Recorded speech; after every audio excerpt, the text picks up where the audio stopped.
Brian, how are you feeling up onto the season now? New club, new division, exciting times? Yeah, very much so. It's been a bit of a journey, and it's an exciting one to start again with the Wolfpack. The potential for us is massive. If we get in Super League, it changes the face of the game and over here. So to have that potential for us and to have that as an ambition is brilliant. But as I've been saying all afternoon, we've got to win enough games to first off get through to the grand final, let alone win it. You've been at a big club for a number of years, winning a lot of things. You're at another big club now. Is that how it feels? Similar pressure and expectation? Yeah, it's a funny one. It's an interesting one. I mean, the concept of the Wolfpack is huge, and I don't feel like I'm at a small club or a club in the Championship. But the reality is that we've got to York in a couple of weeks' time, and we've got to go beat York. And then in the first month, we're playing Lee, we play Widnes, we play some other clubs, Rochdale, and some clubs that I'm not familiar with. But at my time at the Rhinos, the amount of times that we've played Championship clubs in the Challenge Cup and we drew them in the early rounds, it's given me enough of a healthy respect for the players and the coaching that goes on there. So it's I'm not viewing the other clubs as anything other than challenges and obstacles for us to get into Super League. So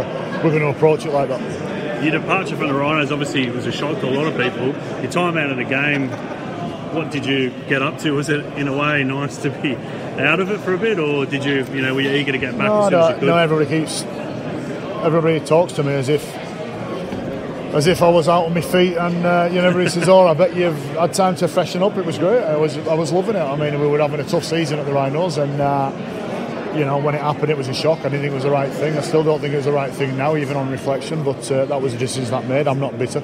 I'll steal a line off Mourinho in that. The future for Leeds Rhinos is brilliant, isn't it? You look at the ground, you look at the squad they've got now, look at the recruitment that they've done since I left, and they should be nothing other than excited. And they've got a great future, but so have I. I'm at a great club, and we all move on, don't we? And I'll do nothing but look back on my time at the Rhinos with anything other than fond memories. I didn't feel like I needed time out. I didn't feel like I needed to freshen up.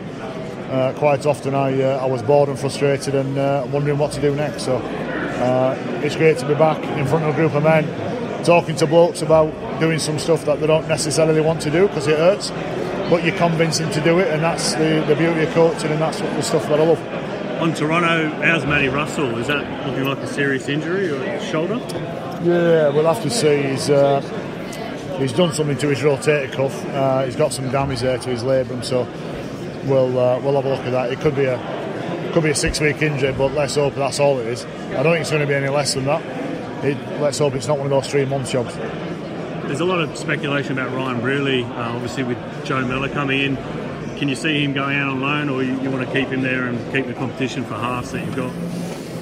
First and foremost, all the squad's got to service the team, and until we find out what the best team is, what the best combinations are, we're not going to be making too many decisions. But I understand that Ryan and Joe and Josh McCrone and Blake Wallace will all want regular game time, and we've got 4 halves there, so one of them at least is not going to get regular game time, so we're open to most offers there. Will there be a dual reg partnership with Scholars at all? We've got a relationship with Scholars. I'm not sure if it's going to be a bona fide dual reg, but something there, yeah. Yep. And just on the Championship, I mean, it's looking like a more competitive division in previous years with one of your old clubs, Bradford, coming in. I mean, who do you think is going to be among the top contenders for? Well, you tell me, and I won't disagree with you. But and I mean, listen, I'll be really sincere with this. As I've already said, we drew Batley when I was at Leeds Rhinos. We drew Batley in the Challenge Cup, and at the end of the day, we had a good run. We put some points on them, but for parts of that game, my players struggled, and we talked about it after the game, that for parts of that game they matched us. And the beauty of our sport is that if you end up picking the ball up 5 yards from your own try line for most of your yardage or work sets, and you do that too much, well, that's a real rude awakening. That levels the game out massively. I don't care what your athletes are like or how much money you think we've got on the field compared to the opposition. If we're in work set too much, and we drop the ball too much, we'll suffer. So I'm being sincere when I say this, that I've got a healthy respect for them all. And if I get proven wrong that some of the games are easier than I presumed, good, that's a lesson I'll learn at the end of the year. I just don't want it to be the other way around, though. I don't want to be sitting at the end of the year thinking, wow, they were tougher than I expected. So I'm making us all, everybody at the club, have a healthy respect for both the competition and the players and coaches opposite us. Just lastly, the broadcast deal with Toronto, all the games are going to be shown on Sky. That's a massive boost for the club and the competition. Oh, it's brilliant. It's brilliant. I think there's a couple of points here. That in itself is brilliant, and we get exposure. But how big a thing would it be that if Toronto became a regular name within Super League, and then was there with Catalans and maybe Toulouse, maybe London, vying, pushing for silverware, maybe get our name on silverware every now and again.